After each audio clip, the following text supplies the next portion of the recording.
В эфире программа «Пациент». Здравствуйте. Тема нашего выпуска – вирус иммунодефицита человека.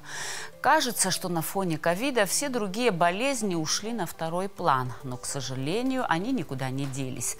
Пандемия закончилась, а проблема распространения ВИЧ остается одной из основных в любой стране. По данным ВОЗ, за последние 30 лет ВИЧ унес более 25 миллионов человеческих жизней. В 2011 году в мире насчитывалось примерно 34 миллиона людей с ВИЧ. Проблема с заболеваемостью ВИЧ-СПИД есть и у нас в стране. На сегодняшний день, по официальным данным, свыше 1000 человек ВИЧ-инфицированы. В каких случаях необходимо пройти обследование на ВИЧ? Каким путем передается инфекция? Какое лечение оказывается больным в центре СПИД? И можно ли жить с этим вирусом? Мы постараемся ответить на все эти вопросы. ВИЧ-инфекция и ее последствия, приводящие к возникновению СПИДа, одна из драматических проблем нашего времени. Среди причин, обуславливающих неблагоприятную ситуацию, сложившуюся в отношении ВИЧ и СПИДа, социальные проблемы, низкий уровень сознательности, отсутствие знаний о заболеваниях, передающихся половым путем, непонимание индивидуального риска и последствий заболевания группы высокого риска. Главная опасность ВИЧ в том, что, попадая в организм человека, он полностью уничтожает пораженные клетки, отвечающие за иммунитет человека. В результате угнетается работа иммунной системы, и организм становится беззащитным перед инфекциями, не характерными для людей с нормальным иммунным статусом, а также развитием разнообразных опухолей. Со временем в организме ВИЧ-инфицированного развивается синдром приобретенного иммунного дефицита – СПИДа. А это уже завершающая стадия развития инфекции, предполагающая летальный исход. Информация о том, что вирус необратимо разрушает клетки иммунной системы, должна убедить в неизлечимости заболевания, а значит, в обязательном соблюдении мер профилактики. Насчет общего количества. Свыше 1000 человек. Официальные данные, точное количество мне сложно сказать, потому что очень многие не хотят становиться здесь на учет, выезжают за пределы Абхазии, там сдают анализы, но при этом живут здесь, и поэтому общее количество живущих с ВИЧ именно здесь у нас в Абхазии мне сложно сказать. У нас в течение 3 лет по росту заболеваемости ВИЧ-инфекции, я имею в виду впервые, когда выявляется ВИЧ-инфекция, было этакое плато, то есть свыше 60-70 человек впервые выявленных у нас не было. Это считалось стабильная ситуация. В год? В год. Так у нас получают препараты, конечно, намного больше пациентов. Это свыше 700 те пациенты, которые уже на терапии. Выявляемость у нас была раньше лучше в каком плане? Мы могли обследовать, у нас была возможность выезжать в отдаленные участки нашей Абхазии и обследовать в машине, в лабораторной диагностике у нас была более обширная, это было до ковида. То есть это говорилось о том, что выявляемость могла быть выше. В период ковида мы чуть-чуть не могли такую возможность предоставить людям. Но на сегодняшний день пока, конечно, сложно судить, еще год не прошел. Ну, на сегодняшний день, который у нас состоит на диспансерном учете, это те дети, которые родились от ВИЧ-позитивных матерей, у которых был диагностирован диагноз на поздних сроках беременности. Вот, и в результате мать не получала терапию, соответственно, дети рождались у нас положительными. Так как наш центр существует уже на протяжении 23 лет, и то есть дети, которые родились в начале 2000-х, которые с рождения получали АРВ-терапию, то есть они уже взрослые люди, студенты, и ведут активный образ жизни. Те дети, которые у нас рождаются от позитивных матерей, они получают профилактику в обязательном порядке, то есть с момента рождения.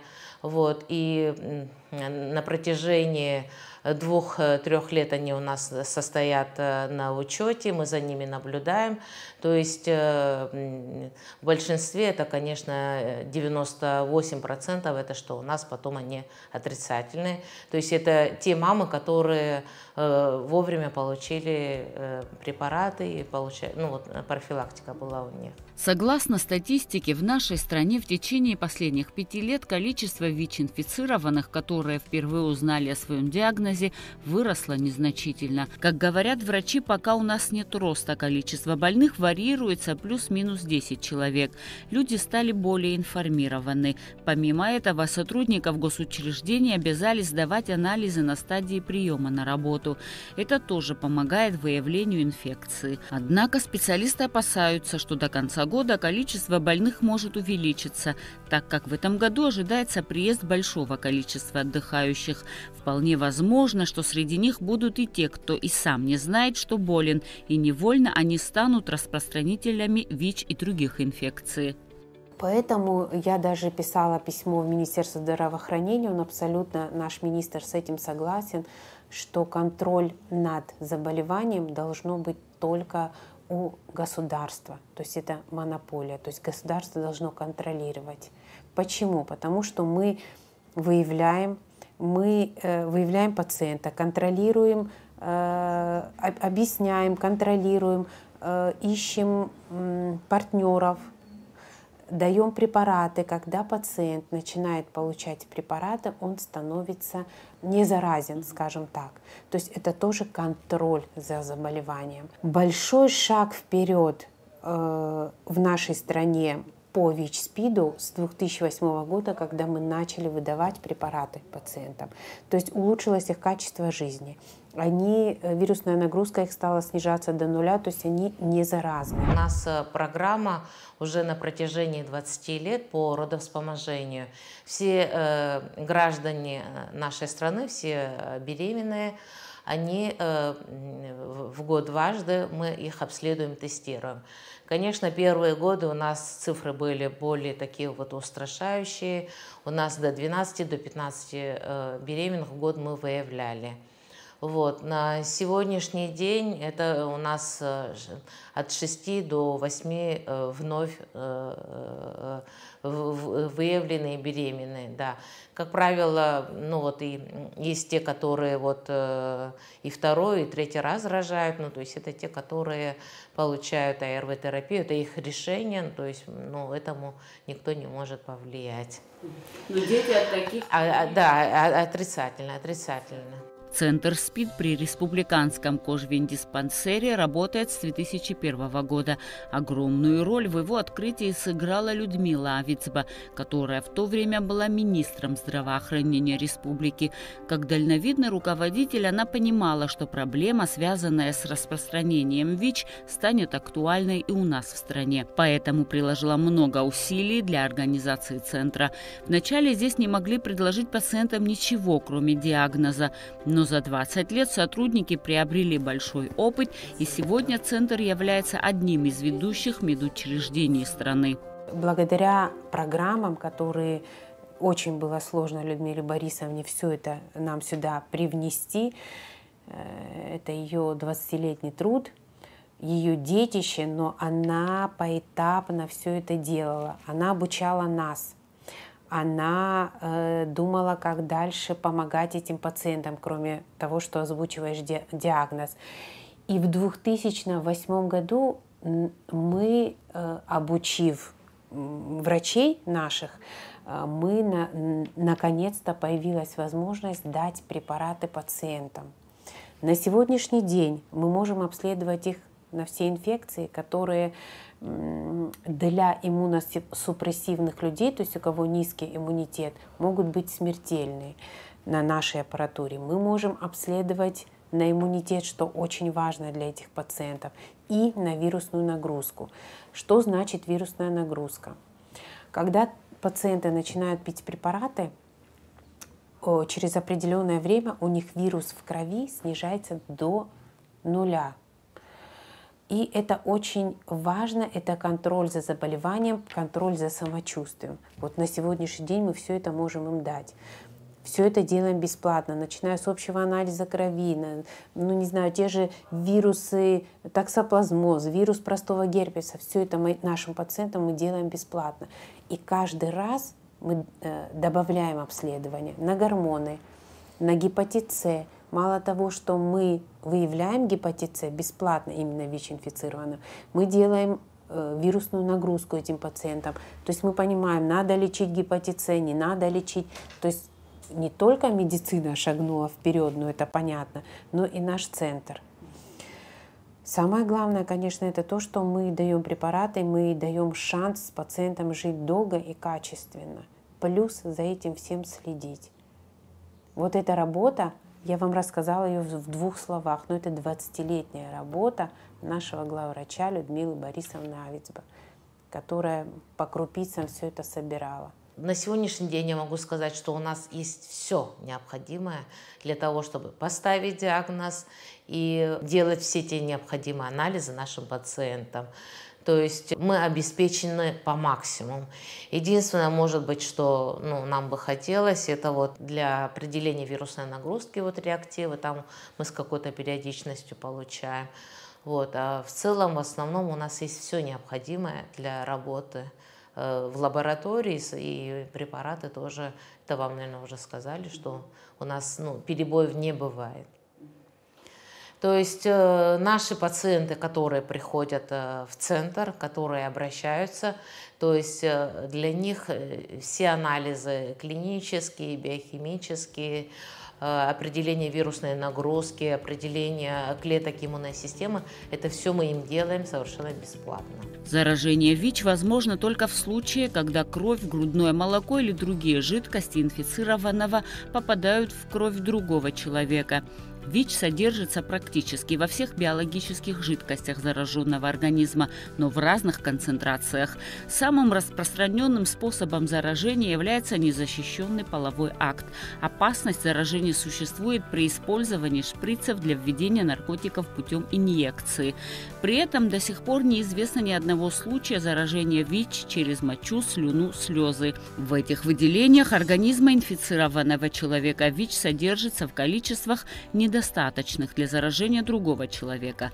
Следовательно, нет никакой опасности заражения при рукопожатии, объятиях, поглаживании и поцелуях, равно как ничего не угрожает человеку, когда носитель вируса кашляет или чихает в его сторону. Тарелки, стаканы, ножи, ложки, дверные ручки, которыми пользуется больной, не опасны. Работа или совместное проживание с зараженными людьми, уход за ними не связаны с какой-либо опасностью. Но если ВИЧ попадает в кровь, обезвредить его там уже невозможно. На сегодняшний день еще не существует лекарства, с помощью которого можно было бы убить или вывести инфекцию из организма, или вакцины, которая могла бы предотвратить развитие заболевания или попадание ВИЧ в организм. Самое лучшее – принимать меры предосторожности, но даже если кто-то заболел, врачи утверждают – это не приговор. Вам лично приходилось сообщать человеку, что он заражен? Да, мне, конечно, приходилось, бывало, несколько раз это делать. Конечно, по-разному все эту информацию воспринимают. Просто на сегодняшний день, благодаря тому, что имеется у нас возможность получать АРВ-терапию, все, без исключения, пациенты, которые состоят на диспансерном учете, то есть они все бесплатно могут получать эти препараты, так скажем, пожизненно. То есть у этих пациентов качество жизни улучшается. Они, если начинают вести здоровый образ жизни, то есть у них и могут быть и дети здоровыми. Это не приговор. Если 90-е годы, там 80-е, то есть это было как страшное заболевание, то на сегодняшний день все те, которые пациенты, кому мы диагностируем, они все начинают сразу практически АРВ-терапию, и за счет этого, можно сказать, что у нас количество вновь выявляемых уменьшается. Те пациенты, которые получают препараты, у них вирусная нагрузка снижается, даже по нулям, то есть от них никто не может заразиться, то есть там совсем маленький процент передачи. Обследование на наличие ВИЧ лучше пройти в специальном центре анонимность гарантируется. Здесь также находится психолог, который окажет помощь. Если своевременно выявить ВИЧ, то по отношению к пациенту применяется медикаментозное лечение. Сегодня от ВИЧ-инфекции не умирают. Люди, которые принимают терапию, живут 10, 15 и 20 лет. Если своевременно начать лечение, то человек будет продолжать жить дальше и при этом не будет распространять болезнь. ВИЧ-СПИД – это одно и то же слово. То есть это один и тот же вирус. Но ВИЧ мы говорим, когда вирусоносительство, вирус в крови у человека, он заразен, если не начнет лечение, но проявления заболеваний нет. И хуже всего, что это может длиться 5 лет, 7 лет, 8 лет. То есть если человек случайно не сдаст, он не знает о том, что он инфицирован, и, соответственно, может распространять эту инфекцию. Если человек приходит уже в стадии, например, вот от нашей терапевты, часто зная клинику этих заболеваний, они приглашают пациентов к нам сдавать на ВИЧ, и чаще всего подтверждается. Если уже в стадии пришел человек, все равно, конечно, вытаскиваем, все равно эти люди живут и продолжают дальше. Вот выздоровели, я имею в виду от оппортунистической инфекции, допустим, от менингита грибкового. Подключаем терапию, и ты говоришь этому пациенту, что ты не умрешь через год, через 2, может и через 5. Если ты пьешь терапию, у тебя все хорошо. Это действительно так. Но надо доносить до пациента, да. Надо объяснять. Наши доктора много времени уходят для того, чтобы донести правильно пациенту, потому что когда пациент слышит этот диагноз, конечно, по-разному все реагируют. И первое, что они говорят, ну как так, как жить, как с этим жить. С этим можно жить, потому что это можно контролировать. При этом, когда ты человеку говоришь, что ты чувствовать себя будешь хорошо, что ты не заразишь никого, нужно пить, приходить к доктору, быть каждые 3 месяца сдавать анализы, и в принципе все хорошо. Часто я это заболевание связываю с сахарным диабетом для пациентов. Для того, чтобы они понимали, вот при сахарном диабете установили, ты пьешь таблетки, сахара не поднимаются, все под контролем, ты живешь. Вот аналогично также и ВИЧ. Ты пьешь препараты, все под контролем, иммунитет не падает, плюс ты не заразен. Важнейшей действенной мерой борьбы с ВИЧ-инфекцией является профилактика. Она должна проводиться комплексно в отношении источников вируса, механизмов, путей и факторов передачи, а также восприимчивости, включая лиц из уязвимых групп населения. Чтобы избежать заражения, человек должен знать пути передачи инфекции. Только следуя этим правилам, он сможет защитить себя. Я лично в школу 10-11 класс мы проводили эти лекции. Конечно, очень аккуратно. Все-таки наши дети выезжают в Россию. Они должны знать. Мы должны разговаривать с детьми и говорить и с детьми, и со всеми другими людьми. То есть они должны быть информированными, как передается эта инфекция. Это 1 плюс. Обследовать. Чем больше населения мы обследуем, тем лучше. Для чего это делать? Для того, чтобы чем больше охват мы возьмем, да, выявилась эта инфекция, но ее можно контролировать. Контролируется она, это заболевание, благодаря препаратам. Чем больше мы будем знать, что вот столько-то пациентов ВИЧ-инфицированных, мы их берем на контроль, они получают терапию, чувствуют себя, в принципе, здоровыми, и они знают о том, что они могут не передать эту инфекцию, то есть родители, мамы могут знать и рожать здоровых детей. Так как это заболевание можно контролировать, да, конечно, когда человек уже приходит в стадии СПИД, когда идет проявление заболевания, конечно, могут быть и летальные исходы, потому что там идет жуткая иммуносупрессия. На фоне это снижение иммунитета. На фоне иммуносупрессии присоединяются очень сложные инфекции. Это туберкулез легких, это менингит разного характера, грибкового, например. Это пневмоцистная пневмония, которая, конечно, может привести к летальному исходу. Но чтобы человек не дошел до этой стадии, если он своевременно начнет терапию, то он никогда до этой стадии не дойдет. Периодически центр СПИД, то есть старается и проводит по мере возможности вот эти профилактические мероприятия. Плюс у нас есть мобильная лаборатория, которая тоже на протяжении 12 лет у нас, как и в центре города у нас, бывали эти акции, проводили, так и в районы, то есть и даже мы ездили в села большие, то есть и отдаленные, чтобы по максимуму население было у нас протестировано, и были плоды, у нас выявлялись и ВИЧ-инфекции, и гепатиты. Любое заболевание, которое, если вовремя начатая терапия, то есть это благоприятно потом в будущем для лечения. На сегодняшний день Центр СПИД проводит различные мероприятия для предотвращения заболевания. Это своевременное выявление, установление диагноза ВИЧ, обследование доноров крови, по возможности профилактическая работа с уязвимыми группами населения, гигиеническое воспитание, лекции в школах с информацией об опасных заболеваниях, бесплатная диагностика крови и так далее. Есть много болезней, от которых человек себя предохранить не может. Например, тот же самый рак. Да, он бывает разной стадии, разной степени, можно с ним прожить, можно умереть через 3 месяца. ВИЧ-инфекция – это совершенно другое заболевание, то есть оно приобретенное. И хочу обратиться к людям, что мы можем себя предохранить от этой инфекции, то есть не приобрести ее. Для этого нужно просто знать пути передачи и, соответственно, себя предохранять. Если человек сдает своевременно кровь, он знает о своем статусе, значит, он сегодня, зная о своем статусе, завтра предостережет свою семью и других.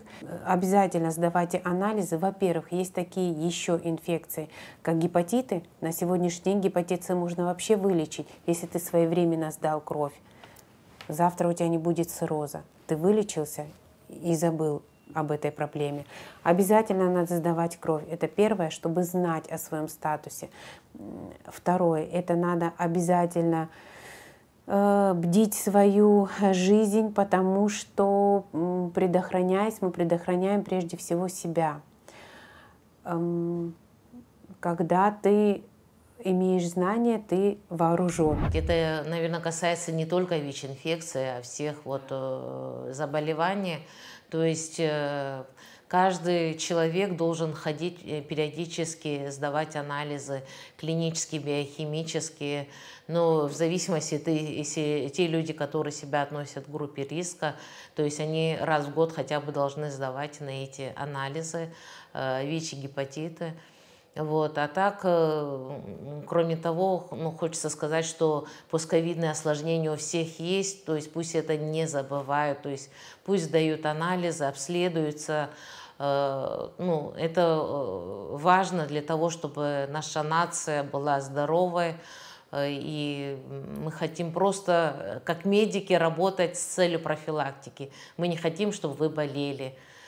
Просим вас, ходите и обращайтесь к врачам, не бойтесь. Самое главное, чтобы предотвратили болезнь. Всемирный день памяти жертв СПИДа отмечается ежегодно 19 мая. Цель памятной даты – еще раз проинформировать общество о механизмах передачи ВИЧ, методах защиты от инфекции, своевременном диагностировании заболевания, факторах риска инфицирования. В этот день сотрудники Центра СПИД приглашают всех желающих на бесплатную диагностику крови. Чтобы прожить долгую и счастливую жизнь, каждому необходимо периодически посещать врача. Не относитесь беспечно к своему здоровью, прислушивайтесь к себе и будьте бдительны. А я желаю вам здоровья и прощаюсь до новых встреч.